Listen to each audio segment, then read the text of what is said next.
Now while I have the struts out, you can see this is one of the factory ones, the Bilstein.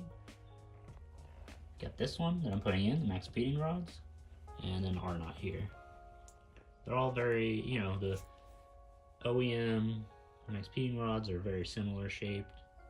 You know, it's very similar style. And then the R-knot, this is their own design, which is a square top and slightly different design here. But yeah.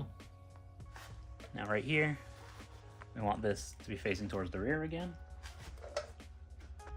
And I've set up the jack just so later I can raise it up to attach the studs.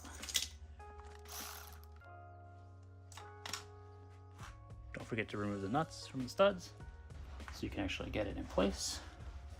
Now before you put it in, you want to loosen these screws as well so that it'll fit over the mounting post, the ball joint. This goes to 3.